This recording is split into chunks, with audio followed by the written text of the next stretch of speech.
Hey guys, Dr. Brian Hwang, board certified plastic surgeon. Welcome to my channel.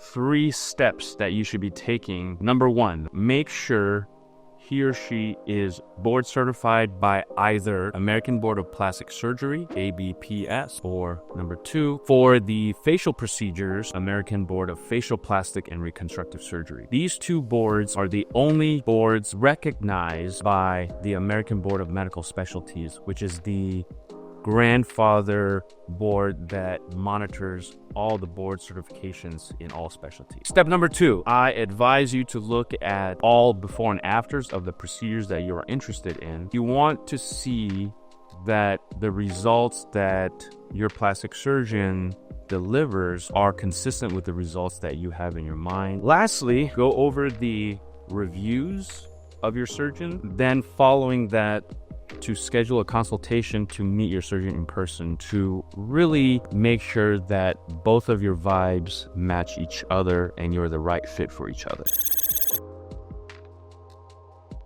Liposuction is a procedure that treats primarily fat or extra fat, stubborn fat. Areas of liposuction really cover from head to toe, starting from the chin down to the arms, to the torso, and down to the inner thighs.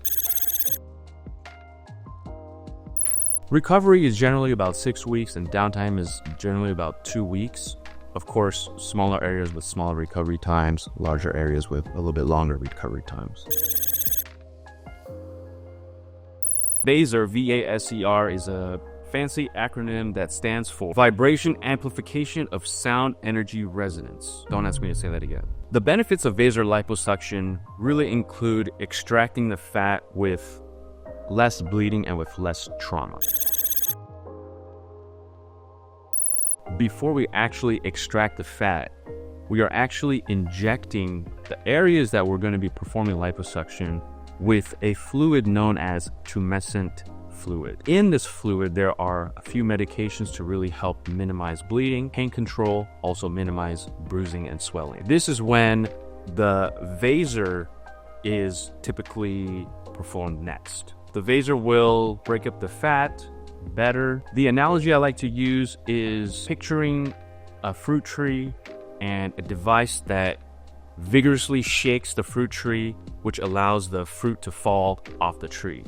So in essence, the VASER simulates that sort of process where it helps the fat fall off the fibers that it lives in. Then we go in with a liposuction device, typically a power-assisted cannula or just a manual cannula, and that is when the fat is extracted from the body and liposuction is performed. So after surgery, as long as you are maintaining your weight consistently and maintaining a healthy lifestyle, your results, in theory, should remain permanent.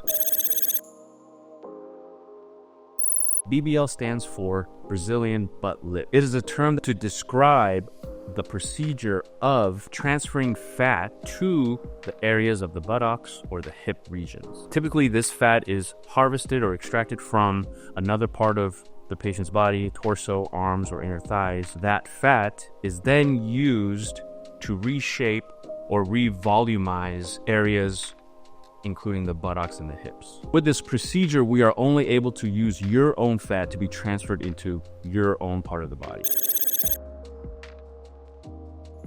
Both reshape and revolumize the buttocks and the hip regions. However, with the BBL, we are using your own fat versus butt implants. Similar to breast implants, it's a foreign body that is actually placed in the buttocks to change the shape and the size. The answer to that question is absolutely. To have a BBL, you must also undergo a liposuction procedure. BBL is the process of transferring the fat. We need to get the fat from somewhere. To do that, we need to perform the liposuction procedure first, extract all the fat that is necessary and that we can. This is filtered out as well. And then that fat is then transferred or re-injected back into the body. A lot of times it's not, do I have enough fat for a BBL, but rather, do I have enough fat for my BBL. We're going to discuss extensively about your goals and your desires, and then following that with a physical examination to really for me to see if there is enough fat on you to get you to where you want to be.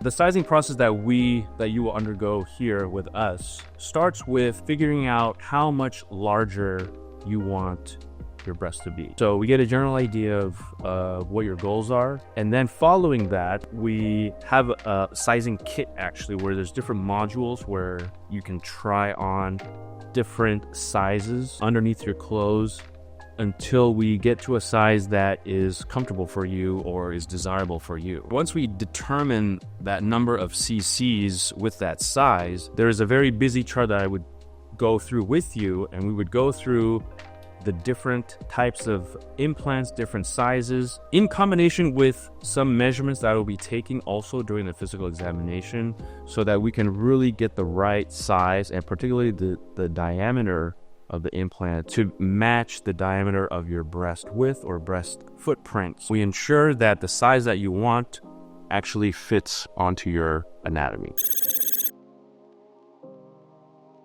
Nowadays, implants are divided into what they call cohesivity level, meaning how much gel or how dense the gel is within the implant. Higher cohesivity means that the implant will retain its shape once placed into the body a little bit better than the standard. Different patients with different anatomies may require different cohesivity levels, and we would determine that during your consultation.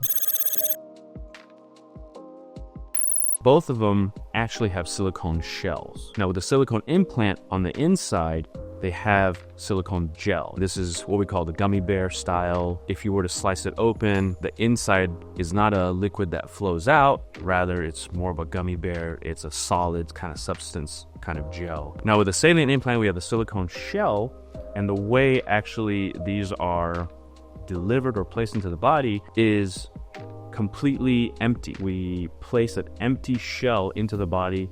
With it, there's attached a tube where we actually inject saline or salt water into the implant until you get the desired size or volume, and then that tube is pulled out, and then there's a valve that kind of closes, and that's how we get to the final size of the saline implant.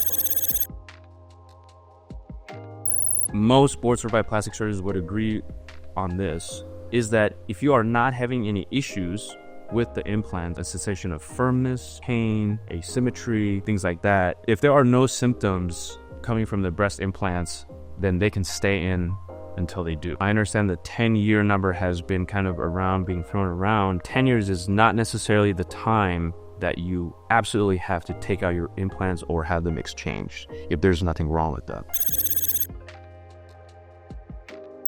In primary breast augmentation, the downtime is roughly about 1 week or less. During that time, you feel a little bit of pressure from the implants. Recovery is fairly quick.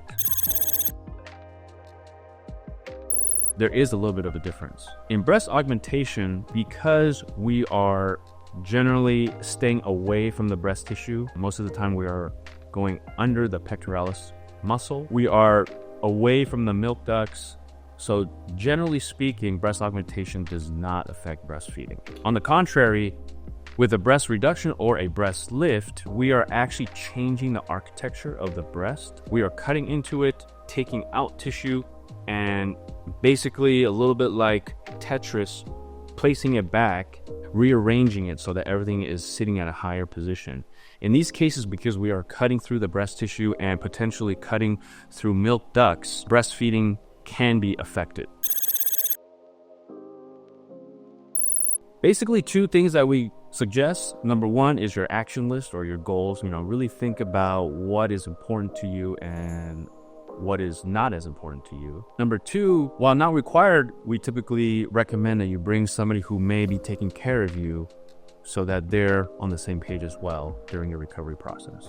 If you like what you heard, please hit the subscribe button. If you have any questions or comments, please leave your comments down below in the comment section. I will see you next time.